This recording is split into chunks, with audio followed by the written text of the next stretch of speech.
Y'all know what's going on. It's time for another episode of Doing Time with Joe. I'm your host, Joe Baker, and welcome to the show, y'all. Look here, Scotty is about to introduce Kay, the big homie, to Rachel. Now, he's not going to tell Kay everything about Rachel. He don't want him to know that they are a couple. In fact, before they even came to prison, they were living together. He don't want him to know any of that. This is just about the penitentiary move. As if he just come up with her. That's all that the big homie Kay gonna know. That he just popped it and came up. So when he brings him over, he introduces him to her. She shakes his hand and said, "Nice to meet you," and all this and that. Heard a little bit about you. She said, "So you the big homie?" He was like, "Yeah, I'm the big homie." She said, "Well, what does that mean?" And he told her, he said, "That means I'm in charge of all the little homies that's around here and that's on the compound. They do what I tell them to do." And she said, "Scotty, one of the little homies?" Being sarcastic, right? And he's like, "Yeah, he one of the little homies, but I trust him the most, right?" And all three of them laughed. But really, deep down, Scotty didn't like that. He didn't like that. He understood that Rachel was playing the role, but he didn't like being compared to the big homie as the little homie in front of his future wife. It made him feel some kind of way. It was all weird. He didn't even understand it when he felt it. It's like, but that's not something that he would want her to do. Because it's not no big homie and little homie when it comes to the love that he has for Rachel. And he didn't want Rachel to see him as somebody that could be told to do something by this individual. He didn't like, even though that's the reality of part of being in a game, he didn't want that to be seen in that light in front of his woman. I got to answer to this other man. See, and that made him feel some type of way. He had never felt that before. So after a little idle conversation and chit chat, the big homie, he walks off. And he said, before he walks off, he said, "Look, you ain't gonna have to worry about nothing from here on out." And she said, "Are you sure?" And he was like, "Yeah, I got you." He said, "Now you gotta worry about the police, but I'm gonna worry about everything in blue. You feel me? And everything in here gonna be straight." She said, "Well, do me a favor. Do me a favor. Scotty's selling. He ain't straight." So the big homie said, "What do you mean by that?" And Scotty's looking at her like, "Nah, don't do this."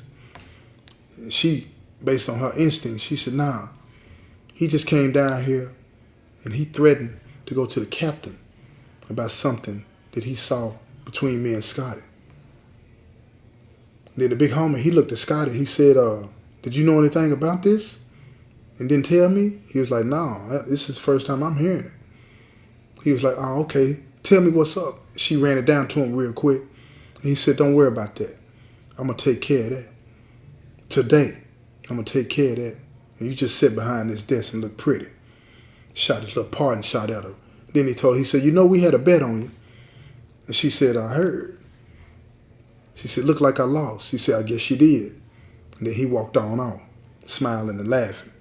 Scotty's looking at her like, "What are you doing?" And she said, "Some just told me it was the right time to tell him so he can take care." She said, "I don't trust him. He might go and do something. We got to get him taken care of." He said, "Baby, what do you think he's going to do? What do you think he's going to do?" She said, "I don't know. What is he going to do? He going to let him know he better keep his mouth shut, ain't he?" Scotty looked at her and laughed. He said, "No, that ain't how that work. You just told the big homie that one of the little homies is a rat. Oh, they finna take care of him." She said, "They ain't going to hurt him like that." He's like, "No, they going to hurt him, but they ain't going to lay him down." And when I say lay down, y'all know what I'm talking about. And she said, "Well, what does that concern you and me? At least that'll keep him from running his mouth."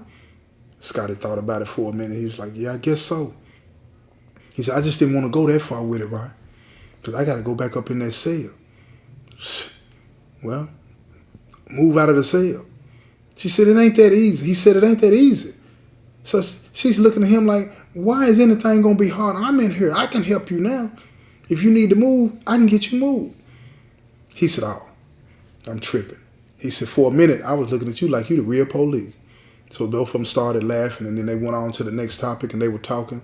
So now Scott is telling her about all the other things and all the other opportunities that they can have and take advantage of. And she's not really with a lot of it, but she's listening because she loves him.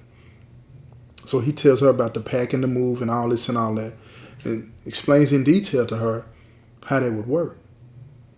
And she's like, I don't think I could do that. I don't think I could do that. And he said, yeah, you can do it.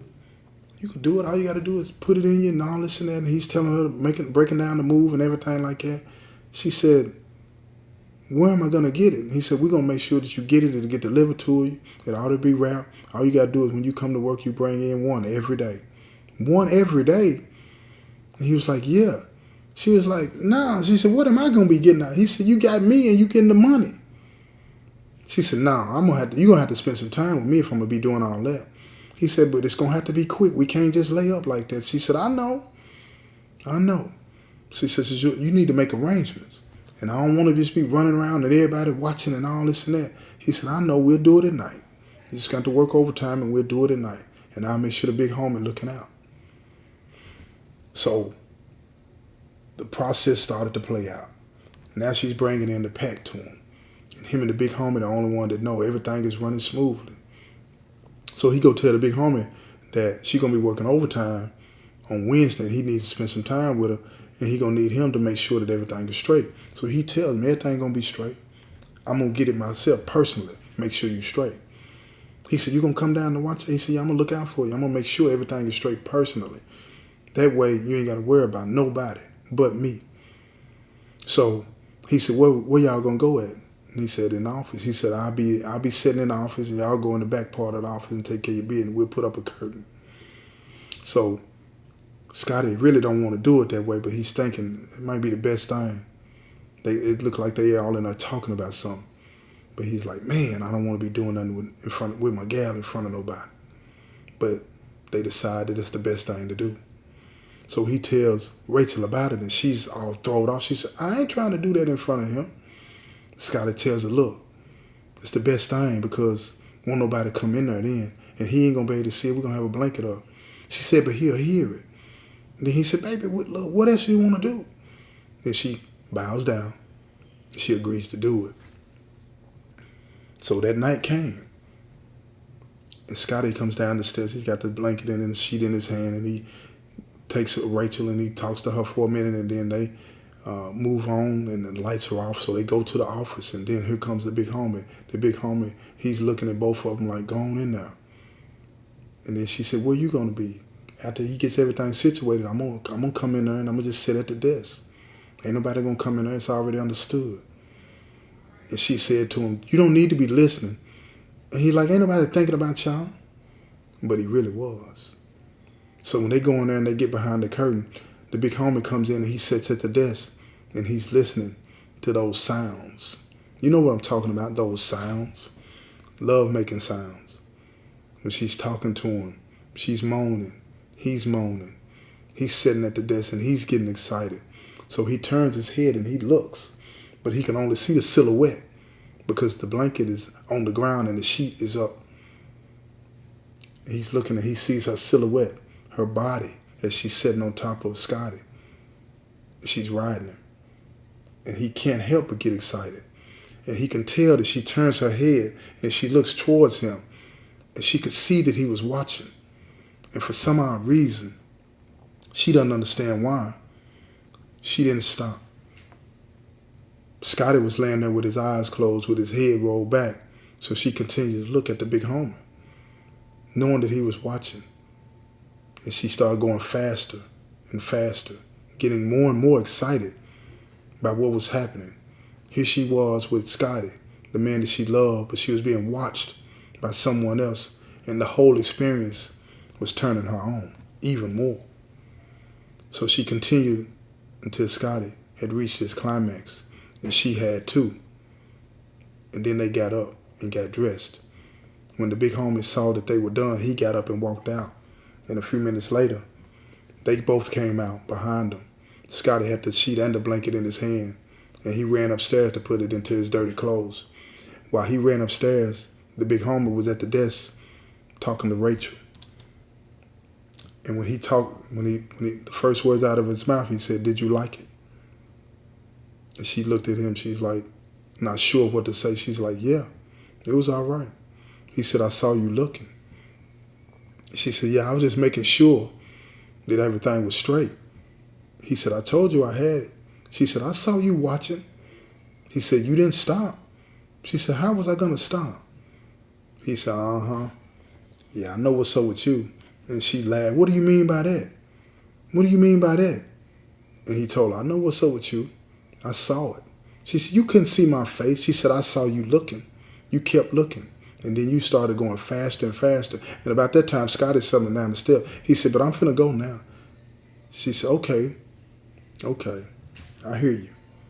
So the big homie walks away and Scotty comes back to the desk. And now Scotty's down at the desk. He said, you straight? And she was like, yeah. But she was rubbing her legs together, constantly rubbing her legs. He said, are you all right? She said, yeah. She said, I still feel you. He was like, yeah. You liked it, didn't you? She was like, oh, it's just like old times. She said, when can we do that again? He said, well, we can wait till next week. Can you wait till next week? She said, I don't think I can, but I don't have a choice. So it's the whole time she was thinking about Scotty and the big homie. That whole experience had done something to her. She had never been watched by anybody. And she didn't tell Scotty about the conversation that the big homie had before he came back downstairs. She didn't feel that she needed to. In fact, she didn't want to. She was curious now. Why was this turning me on, she kept saying to herself. She knew the answer, but she would not dare go there. It would cause so much of a disruption that she would not dare go there. But she felt something. She felt something that she couldn't deny when she saw Kay watching her. She couldn't deny it. So time went on and they continued to do all the things that they had planned to do. She was bringing into work every day. Kay was getting it.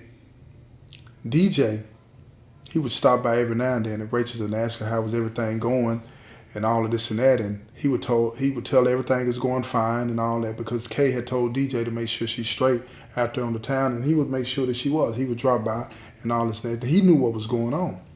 So one day, when DJ had stopped by the house, Kay was on the phone with him.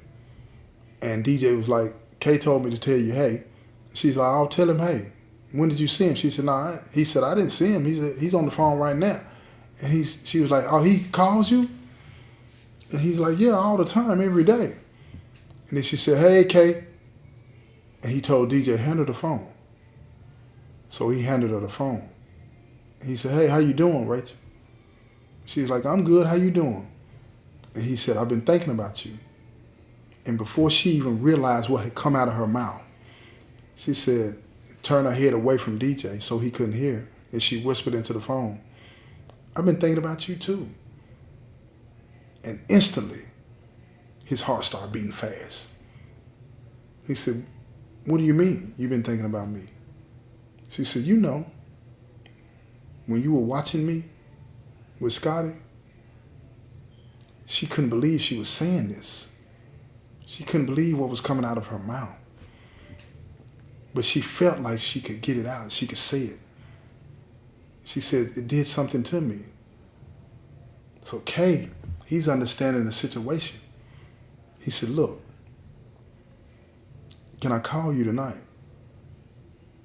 She thought about it for a few seconds. And she said, will he know? And he said, no, he'll never know unless you tell him. So she hurried up and she gave him the phone number so he would call her himself. And she said, so this is not the way he calls, is it? And he was like, nah. This exclusive. Don't nobody use this but me. She said, are you sure? He was like, yeah. Don't nobody use this but me. So she said, write this down. She gave him the number. He said, I'll call you later. She said, okay, I'll be waiting. She said, but make sure it's after 10 because I'll be talking to him up until then. He said, okay. So he told her to hand the phone back to DJ. DJ's looking at her. It's like, what are y'all talking about? And Kay, he heard him ask her. He said, none of your damn business, man. Quit asking her that. She's taking care of business with me and Scotty, right? So don't be asking her stuff. Just do what I tell you. And DJ said, I got you. I was just wondering what y'all had going on. Kay told him again, quit playing, man. Quit playing. That's the little homie's wife. So DJ was like, that's what's up. That's what's up. And he said, I better not hear you crossing no lines out there with her either. Now, he was talking so loud that Rachel, she could hear what he was saying through the phone. So she just started laughing at herself like, he had some nerve telling DJ not to cross the line that he's crossed. But she crossed the line too. So later that night, the big homie Kay called Rachel. And he's talking to her on the phone. And they're going over all the things that they had on their minds. She was wondering what he was thinking while he was watching her silhouette go up and down on Scotty. And she told him she wanted to know in detail what it was. And he told her he imagined that he was Scotty and that they were in there together. And he said, what were you thinking? She said, I wasn't thinking that. She said, it was just arousing me that another man was watching me be with the man that I love. So the big homie said, so are you saying that you would like to have a twosome? She's like, no, that is not what I'm saying at all. It's not what I'm saying. She said, I was surprised that it aroused me. I was surprised that there was something that would turn me on. She said, that's never happened to me before. So the big homie feel like he's losing ground and is slipping. He said, so what if you had the opportunity to be with me? Would you? She was like, I don't know about all of that. I love Scotty. I love Scotty. But I have to admit that I'm curious. I am curious. Because I was wondering why this turned me on so much. So Kay, he felt like he needed to answer that question for her. He said, because you want to. You just don't want to say it out loud. So she sat there on the phone for a minute with her idle chit-chat going back and forth. And she found herself thinking about, what if? What if? And he said, look, I got to get off and put this thing up. He said, but if you want me to, I'll call you again another time or whatever. But I see this is not going anywhere. And she said, no, it's not going anywhere. But, you know, it was just nice to talk to you and to see what you was thinking and all this and that. And when she got off the phone, they hung up. Said bye. When she got off the phone, she found herself laying in the bed thinking about him. But she was thinking about Scotty too and how he would feel about what she just did. And it bothered her. But she wouldn't dare tell Scotty what she had just done. And she had decided in that moment, that second, not to ever talk to Kay like that on the phone again. She couldn't do it. Not at the risk of losing Scotty. She didn't want to do that. She loved him, and she didn't want to lose him. So she went to work the next day, and she spent time at the desk talking to Scotty when he wasn't at work, and they were enjoying each other's company. And when she saw the big homie Kay, her attention went away from Scotty, and Scotty noticed it. He noticed that, and he said, is something going on that I need to know about? And she was like, nah, why you ask that? He said, when the big homie came out, I seen how you started to look at him. And she said, are you jealous? He's like, no, I'm not jealous. I know what it is. He said, I just noticed that. And now she had learned to manipulate and use him. She said, look, it ain't nobody in here that I'm interested in but you. She said, I got a job here so I can see you. Don't nobody even know that. You understand? Don't nobody even know that now other than DJ. She said, and Scotty said, DJ? DJ knows? And she knew she had slipped. She said, like, yeah. DJ comes by and he checks on me and he asked me how was I doing out at the prison and all this and that. And Scotty summarized real fast, the big homie must have told DJ to look out for you. She said, I guess, I don't know. I don't know what's going on with that. That's your brothers. So he looked at her, curious. Now he's wondering, is something going on? Is the cross on the horizon? What are they doing? Why would DJ be going by there? And why would the big homie not tell him? He didn't know what was going on, but he felt like she did. So he stood there and they kept talking for a little while longer. And he told her, he said, look, I don't feel right about what we've been doing. He was just testing her with this, right? He said, I don't feel right about what we've been doing, you know. And if we do anything else, I don't want the big homie nowhere around at all. And he said, you got a problem with that? And she paused in her response. She paused because she wanted them there. She wanted to see him watching her. She said, whatever you want. She was becoming good at manipulating and lying, even to Scotty, even though she loved him. And he said, okay. He said, well, we're going back down next Wednesday. Is that okay with you? She was like, yeah. But who's going to be looking out? He said, let me worry about that. And if you want to know what happens and how this story turns out, you have to tune in to the next episode. This has been another episode of Doing Time with Joe. I'm your host, Joe Baker. And I say peace out.